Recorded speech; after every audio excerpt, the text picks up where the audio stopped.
Bakit biglang napasugod si Pangulong Bongbong Marcos sa Mindanao? Yan ang ating tatalakayin at pag-uusapan sa videong ito. Pero mga kapolitika, huwag kalimutan kayo ay mag-like at mag-subscribe muna dito sa ating YouTube channel para kayo ay updated sa issue ng bansa at issue ng lipunan. So ang pamagat ng ating tatalakayin sa videong ito mga kapolitika ay kung bakit napasugod at nagpunta ng biglaan itong si Pangulong Bongbong Marcos sa Mindanao at ano ang kanyang ikinababahala. Okay, so yan ang ating sasagutin sa videong ito. So, noon itong nakarang araw is sinusuyod ni Pangulong Bongbong Marcos ang Mindanao at naghahatid siya ng mga ayuda doon sa mga tao. At yung una niyang pinuntahan is itong Zamboanga. Okay, at kasi nga matindi yung epekto ng El Nino, pero ngayon is nag-uulan naman na doon at meron ng sufficient na supply ng tubig.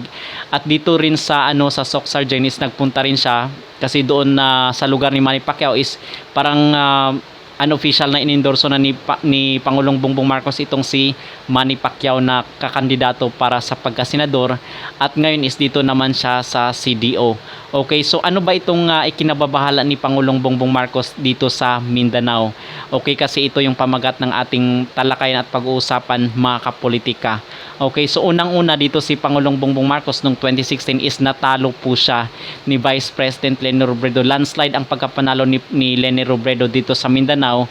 Although merong parts ng Mindanao na bumoto dito kay Alan Peter Cayetano, pero usually sa Mindanao po kasi talaga, kasi hindi maganda yung karanasan ng mga taga Mindanaoan nung panahon ng tatay ni Pangulong Bongbong Marcos is maraming mga anti-Marcos dyan sa Mindanao.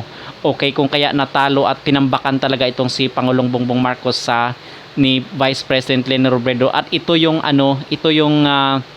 kinatatakutan ni Pangulong Bongbong Marcos na baka is mangyari na naman, kasi bumabaliktad na ang mga Bisaya at alam naman natin na napakalaki at napakalawak ng impluwensya ni former President Rodrigo Roa Duterte at ni Vice President Sara Duterte dyan sa Mindanao. Okay, so ang pinuntahan ni Pangulong Bongbong Marcos dito sa Mindanao is itong CDO.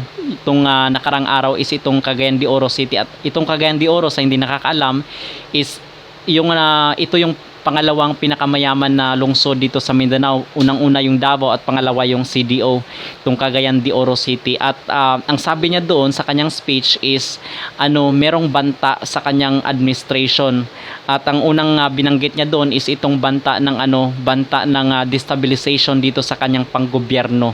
Okay, bakit destabilization mga kapolitika? Kasi kinausap niya yung mga armed forces, at yung mga tao is marami na ang napapaniwala dito sa mga liberasyon ni Maharlika, at araw-araw yan pinag-uusapan dito sa social media, especially dito sa YouTube. Umaabot ng hundreds of thousands yung mga views, yung mga ini-expose ni Maharlika dito sa kasalukuyang administrasyon. So nadadala yung mga tao, at of course itong Mindanao is baluarte yan ni former President Duterte, at ito yung mga taong unang-unang napapaniwala dito sa mga sinasabi ni Maharlika, which is meron din namang merong relevance, at yung mga nagmamahal na presyo ng mga bilhin, at natatakot itong siguro si Pangulong Bongbong Marcos na bumaliktad yung mga tao, kung kaya nandun siya, napakaraming mga ayuda yung dinadala, itong libo-libong katao na binibigyan ng itong mga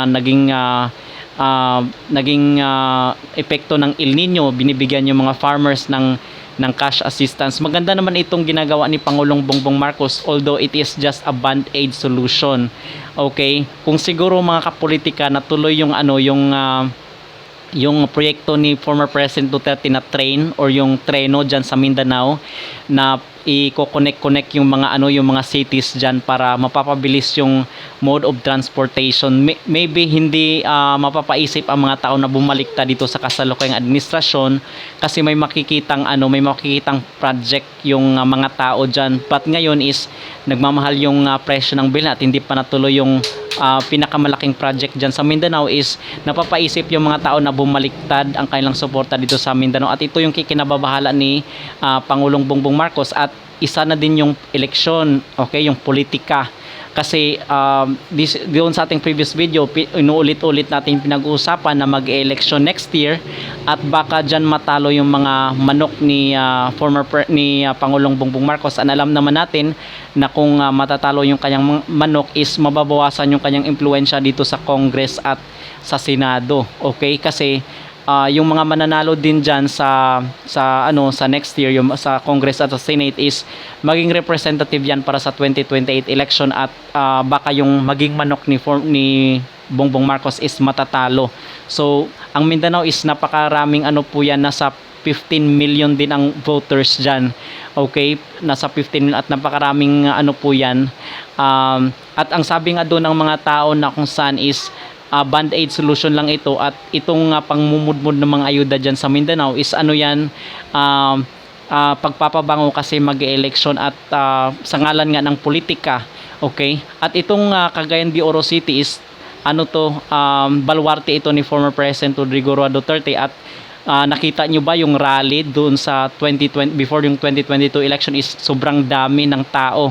Okay, at kasi itong Cagayan de Oro City is part po yan ng Misamis Oriental. Okay, at itong Misamis Oriental is merong diyan ata yung mahabang tulay, yung sa Pangil Bridge na tinatawag nila, at yung maganda yung mga project kasi diyan ni former President Duterte. Kung kaya nakakasiguro tayo mga kapolitika na kung saan is baluarte talaga yan ni former President Rodrigo Roa Duterte, at kung may endorso man sa mga politiko dyan, siguradong ito yung mananalo. Okay? At ang sinasabi pa dito ni Pangulong Bongbong Marcos, meron umanong banta sa sa digital cyberspace.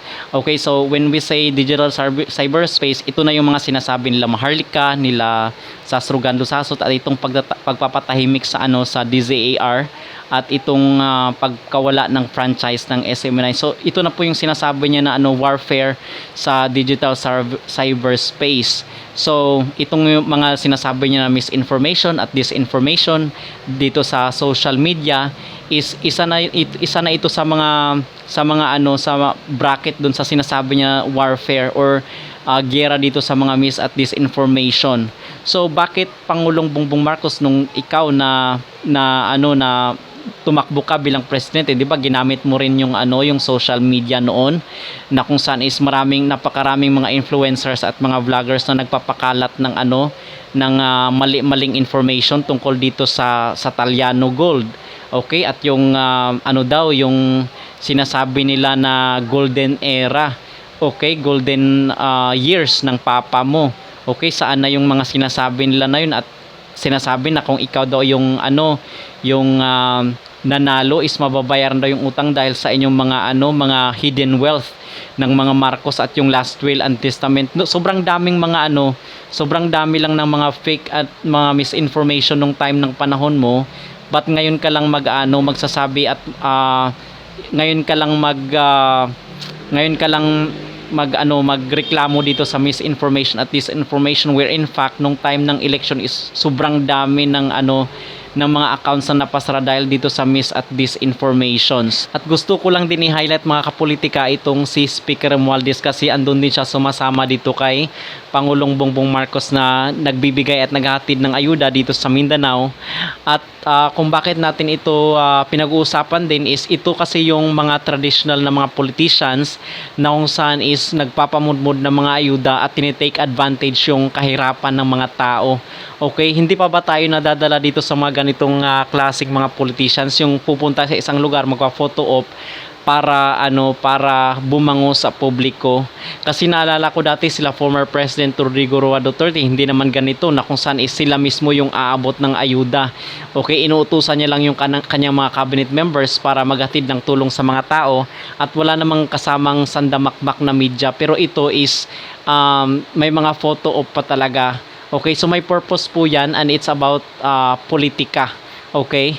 At dito naman sa dapat is madala na yung mga tao na kung saan is ganitong mga klaseng politiko yung iboboto natin, is sigurado tayo na wala pa ring pagbabago sa ating bansa.